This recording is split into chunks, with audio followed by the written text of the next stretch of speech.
કેમ છો વિદ્યાર્થી મિત્રો? હું જયેશ ખુરાના, નૈનેશભાઈ બી પટેલ અને સજાનંદ એજ્યુકેશનમાં આપનું હાર્દિક સ્વાગત છે.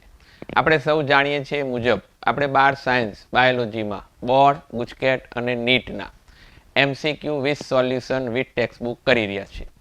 આજે આપણે ચેપ્ટર નંબર 7 રોગો એનો બોર્ડના MCQ with textbook with solution આજે સોલ્વ કરવાના છે. તો ચાલો જોઈએ ચેપ્ટર નંબર 7ના બોર્ડના MCQ.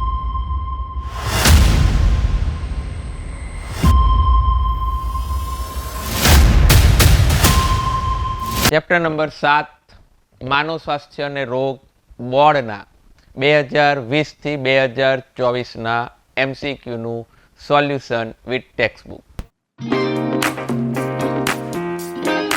પહેલો ક્વેશ્ચન, ઇન્ટરફેરોનનો સ્ત્રાવ એ કયા પ્રકારનો અંતરાય છે? શારીરિક અંતરાયોમાં રોગો સામે રક્ષણ મેળવવા માટેનો જે પહેલો ટોપિક આ ચેપ્ટરનો છે એમાંથી દર વખતે આ ક્વેશ્ચન આવે છે અને આ ઇન્ટરફેરોનનો પ્રશ્ન 2020 થી 2024માં 3 વર્ષ પૂછાયેલો છે અને નીટમાં અને ગુજકેટમાં પણ આનો પ્રશ્ન પૂછાય છે. રાઈટ? તો આનો જવાબ શું આવશે? અહીં 4 તમને અંતરાય આપેલા છે: કોષરસ્ય, શારીરિક, દેહધાર્મિક કે કોષરસ્ય. યસ, શું જવાબ આવશે? કોષરસ્ય અંતરાય. પેજ નંબર 135 ઉપર બેઠી ટેક્સ્ટબુકની લાઈન છે. કોષરસ્ય અંતરાય વાયરસગ્રસ્ત કોષો ઇન્ટરફેરોન કહેવાતા પ્રોટીનનો સ્ત્રાવ કરે જે અન્ય બિનચેપી કોષોને વાયરસના ચેપથી રક્ષણ કરે છે. ચાલો બીજો ક્વેશ્ચન, ડ્રગ્સ વાળો નશાકારક પદાર્થોમાંથી આ ક્વેશ્ચન છે.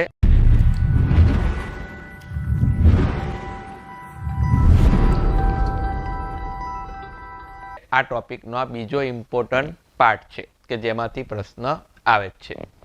નીચે આપેલું રાસાયણિક બંધારણ કયા ઔષધનું છે? રાઈટ, બેઠી ટેક્સ્ટબુકની લાઈન છે. શું નામ છે આનું? મોર્ફિન.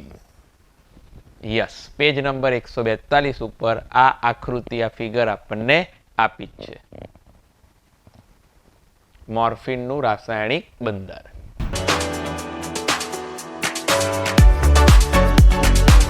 ત્રીજો પ્રશ્ન, રુધિર પરિવહનની શોધ નીચે પૈકી કયા વૈજ્ઞાનિકે કરી હતી? 2023માં આ ચેપ્ટરનો જે પ્રથમ પ્રસ્તાવનાવાળી પેજ છે, 2023માં આ ચેપ્ટરમાંથી પ્રસ્તાવનાનું જે પ્રથમ પેજ છે એમાંથી આ પ્રશ્ન આવ્યો હતો અને આ લાઈન એ પેજ ઉપર, પ્રથમ પેજ ઉપર જ છે. એટલે જ હું તમને વારે ઘડીએ કહું છું કે આખી ટેક્સ્ટબુકને ખૂબ સારી રીતે રીડ કરો.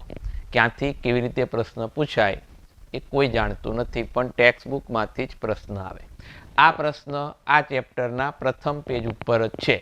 રુધિર પરિવહનની શોધ નીચે પૈકી કયા વૈજ્ઞાનિકે કરી હતી? શું નામ હતું? William Harvey. શું નામ હતું? William Harvey. ઘણા વિદ્યાર્થીઓ જો ટેક્સ્ટબુક ન વાંચે તો એને એમ થાય કે આ પ્રશ્ન તો 11 સાયન્સનો પરિવહનમાંથી પૂછ્યો છે, પણ એમાં નથી. આપણી આ ટેક્સ્ટબુકમાં આ જ ચેપ્ટરમાં આ લાઈન છે. જુઓ, પેજ નંબર 129 ઉપર. પ્રયોગાત્મક પદ્ધતિ દ્વારા વિલિયમ હાર્વેએ કરેલ રુધિર પરિવહનની શોધ. રાઈટ? આ જ પેજ ઉપર, આ ચેપ્ટરના 129 પેજ ઉપર છે. ચાલો ચોથો પ્રશ્ન. જો 2024માં ઇન્ટરફેરોનનો પ્રશ્ન હતો, 2023માં પણ આવ્યો છે. વાયરસગ્રસ્ત કોષો ઇન્ટરફેરોન કહેવાતા પ્રોટીનનો સ્ત્રાવ કરે છે. તેને જન્મજાત પ્રતિકારકતાનો કયો અંતરાય કહેવાય? થોડો પ્રશ્નને મોટો કરેલો છે, 24માં નાનો કર્યો હતો. કયો આવશે? કોષરસ્ય અંતરાય. D option. Right, page number 135 ઉપર. ચાલો નવો પ્રશ્ન. હવે જે પ્રથમ રોગો બધી માહિતી આપી છે, ટાઇફોઇડ, દાદર, રાઈટ, મેલેરિયા, જે બધા રોગો આપ્યા છે એમાંથી પણ પ્રશ્ન પૂછાતો રહે છે. તો આ પ્રશ્ન એમાંથી છે. એક દર્દીને તપાસતા નીચે પ્રમાણે ચિહ્નો દેખાય છે. બોર્ડ 2023નો પ્રશ્ન છે. એક રોગના આ બે લક્ષણો આપેલા છે અને આપણે શોધવાનું છે, ઓળખવાનું છે કે આ કયા રોગના લક્ષણ છે. પશ્વ ઉપાંગની લસિકા વાહિનીઓમાં દીર્ઘકાલીન સોજો.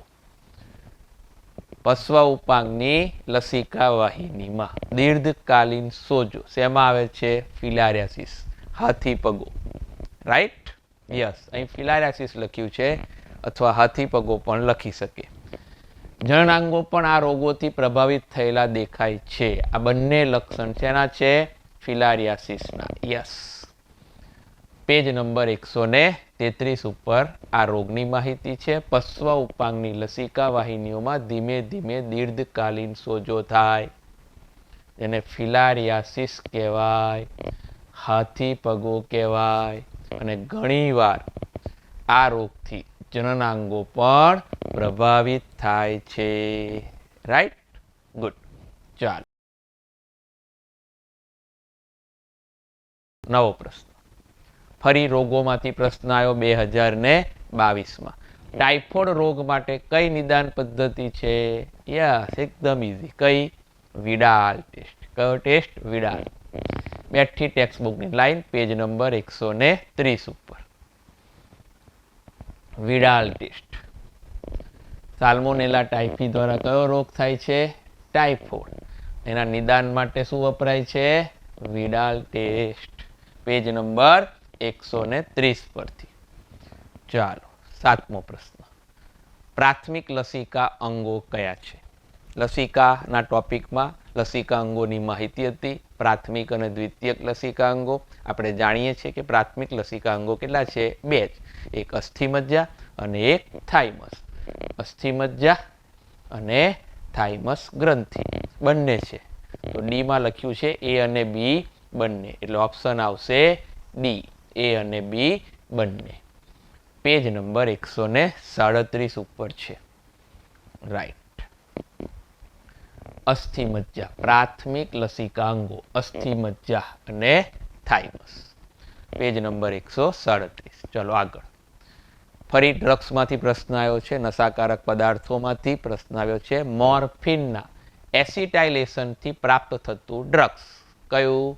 હેરોઇન. યસ, મોર્ફિનના એસિટાઇલેશનથી પ્રાપ્ત થાય હેરોઇન. પેજ નંબર 142 ઉપર આની બેઠી લાઈન છે. હેરોઇન, જેને સ્મેક કહેવાય છે, તે ડાયએસિટાઇલ મોર્ફિન છે અને જે મોર્ફિનના એસિટાઇલેશનથી મેળવવામાં આવે છે. રાઈટ? પેજ નંબર 142 ઉપર બેઠી લાઈન આવી છે. 9મો પ્રશ્ન. કેન્સરના દર્દીને જૈવિક પ્રતિચાર રૂપાંતરકો તરીકે ખાલી જગ્યા આપવામાં આવે છે. કોણ આપવામાં આવે છે? આલ્ફા ઇન્ટરફેરોન. યસ. પેજ નંબર 142 ઉપર કેન્સરના ટોપિકમાં કેન્સરની સારવાર અને દર્દીને જૈવિક પ્રતિચાર રૂપાંતરકો કહેવાતો પદાર્થ એવો આલ્ફા ઇન્ટરફેરોન આપવામાં આવે છે. પેજ નંબર 142 ઉપર. ચાલો, નવો પ્રશ્ન 10મો. કોલોસ્ટ્રમમાં એન્ટીબોડી ખાલી જગ્યા પુષ્કળ માત્રામાં હોય છે. આ તો આપણે ચેપ્ટર નંબર 2માં પણ છે, પ્રસૃતિવાળા ટોપિકમાં છેલ્લે, અને આ 7મા ચેપ્ટરમાં પણ છે. એટલે બંને ચેપ્ટરમાં આ ટોપિક, આ લાઈન ઇમ્પોર્ટન્ટ છે. તો આમાં આવશે IgA. યસ. પેજ નંબર 136 ઉપર. દૂધ સ્ત્રવણના પ્રારંભિક દિવસોમાં પીડાશ પડતું પ્રવાહી કોલોસ્ટ્રોમ, જે એન્ટીબોડી IgA વિપુલ માત્રામાં ધરાવે છે. યસ. Page number 136. જો પાછો આવ્યો 11મા પ્રશ્નમાં. ઇન્ટરફેરોનનો સ્ત્રાવ 2020માં પૂછાયો. કયો છે? કોષરસીય. યસ, કોષરસીય. 3 વાર પ્રશ્ન આવ્યો, 5માંથી 3 વાર. આમ તો 4 જ ગણાય, કેમ કે 2021માં બોર્ડ એક્ઝામ લેવાઈ નહોતી કોરોનાને કારણે. એટલે 4 વર્ષમાં 3 વખત ઇન્ટરફેરોનનો પ્રશ્ન પૂછાયો છે. કોષરસીય. પેજ 135. 12મો પ્રશ્ન. છેલ્લો પ્રશ્ન, જોડકા જોડો. આજનો આપણો છેલ્લો પ્રશ્ન, સાલ્મોનેલા ટાઇફી, બોલો કોણ છે ટાઇફોઇડ માટે જવાબદાર? અહીં સૂક્ષ્મજીવો આપેલા છે, રોગકારકો આપ્યા છે, સામે રોગો આપ્યા છે. પ્લાઝ્મોડિયમ મેલેરિયા, પહેલો અને બીજો બંને સહેલો, ક્યુ અને પી. તો આપણે જોવું જ પડશે કે પહેલામાં ક્યુ હોય એવા કેટલા છે. તો બી અને ડીમાં તો નથી, એ અને સીમાં છે, પહેલામાં ક્યુ, યસ, અને બીજામાં પી મેલેરિયા, બીજામાં પી, અહીંયા આગળ આર છે, એટલે જવાબ શું આવી જાય? એ. સીધું ખ્યાલ આવી જાય. જ્યારે જોડકાવાળા પ્રશ્નો હોય તો આપણે આ રીતે સોલ્વ કરી શકાય. હવે આપણે ચેક કરીએ. એન્ટ અમીબા હિસ્ટોલાઇટિકા એ શેમાં માટે જવાબદાર છે? અમીબા છે, એટલે અમીબિયાસિસ જે તમને શીખવાડ્યું હતું, સીધું ઇઝી.